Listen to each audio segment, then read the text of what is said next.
तुम हर तरफ कांटे बिछा दो, कुछ बड़ी अड़चन लगा दो, जो राह मैंने थाम ली, बिन तय किए रुकता नहीं।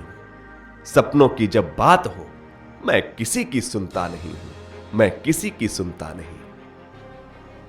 दोस्तों, आज हम सब के लिए यह गर्व की बात है कि हमारे देश ने ओलंपिक में स्वर्ण जीता है, और यह सम्मान हमारे देश को दुनिया के पटल पर हमें दिलाया है हरियाणा के नीरज चोपड़ा जी ने। दोस्तों, यह सम्मान जो हमें मिला है, यह रातों रात नहीं मिला है। यह नीरज के परिश्रम का फल है। इसमें दिन रात की मेहनत शामिल है। और आज ओलंपिक में एथलेटिक्स में पहला स्वर्ण पदक लाने वाले नीरज चोपड़ा को लेकर के आज मैं कुछ बातें करना चाहूंगा जो हमें उनसे सीखनी चाहिए, जो हर खिलाड़ी में होती हैं। कहने को यूं तो बहुत सारी बातें हैं और हर बिंदु का अपना महत्व है, लेकिन यहां पर मैं चुन करके 2 बातें आपके साथ रखना चाहता हूं जो मैं समझता हूं कि हम सब युवाओं को जानना चाहिए और प्रेरित होना चाहिए। और हर खिलाड़ी में, हर विजेता में ये 2 बातें होती हैं। जो भी आपका सपना है, यदि आप उसके लिए प्रयास कर रहे हैं तो आप एक खिलाड़ी हैं, आप एक प्लेयर हैं। और मैं यहां पर जिन 2 बातों की चर्चा करना चाहूंगा वो है सतत अभ्यास और आखिरी प्रयास। हम सब जानते हैं सफलता एक रात का परिणाम नहीं होती, एक दिन रात का परिणाम नहीं होती, ये रातों रात नहीं मिलती। इसके लिए कई रातें जागनी पड़ती हैं। सतत अभ्यास, ये दिन रात की मेहनत होती है। नीरज चोपड़ा के हाथ में आपने दिन रात भाले देखे होंगे। यदि कभी उसके हाथ में भाला नहीं होगा तो याद रखना दोस्तों, उसके मन मस्तिष्क में भाला चल रहा होगा। वो अपने हर अभ्यास से उन सारी संभावनाओं को जिनसे वो हार सकता है, उससे वो दिन रात लड़ता होगा। तब जाकर के सफलता मिलती है और कोई ऐसे स्वर्ण जीतता है। याद रखिए, मुश्किलें बस वहां नहीं है जहां कुछ नहीं है। हम जो भी करेंगे मुश्किल रहेगी ही रहेगी, और उसी से हमें लड़ना है।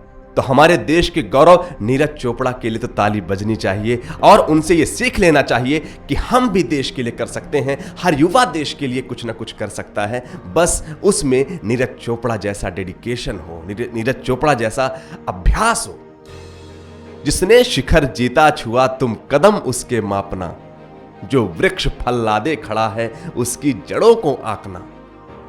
वो कदम कितने घिस गए हैं मुश्किलों को साधने में, जड़ें कितनी ढह गई हैं उन फलों को थामने में। हमने इनको बस खड़े देखा, गिरना कभी देखा नहीं।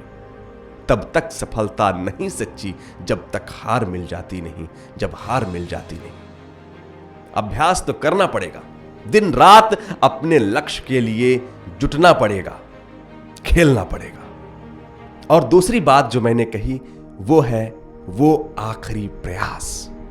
जब हम खेलने के लिए रण में उतरते हैं तो यह स्वाभाविक सी बात है कि अपने भीतर हर तरह के विचार चल रहे होते हैं। टोक्यो ओलंपिक में अपने देश के लिए अभी तक किसी ने स्वर्ण नहीं जीता है, तो अपने भीतर एक बात रहती है कि कितना मुश्किल है।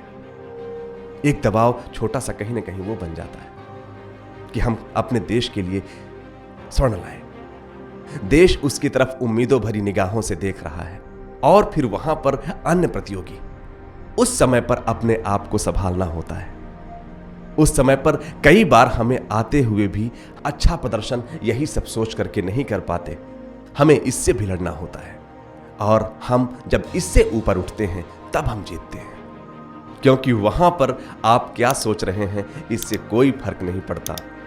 सारी दुनिया सिर्फ आपका प्रदर्शन देखती है। एक खिलाड़ी भीतर लड़ता है और इन सारे दबावों को किनारे करता है, और तब जाकर के इनको किनारे करने के बाद ही जब अपना वो सर्वस्व देता है, तब उसके अभ्यास का परिणाम निकल करके आता है और वो विजेता बन जाता है। 2 बातें, सतत अभ्यास और आखिरी प्रयास, बहुत महत्वपूर्ण है। हारा टूटा पर रुका नहीं, हारा टूटा पर रुका नहीं, संघर्ष किया तब जग जीता, पग रखे बिना ही धरती पर बोलो किसने उड़ना सीखा, बोलो किसने उड़ना सीखा। मुश्किलें आएंगी, वो आनी चाहिए, और आप योद्धा हैं, आपको भिड़ना चाहिए। तो चलिए नीरज चोपड़ा को बधाई दीजिए और अपने आप को तैयार करिए एक नया नीरज चोपड़ा बनने के लिए। जय हिंद, जय हो।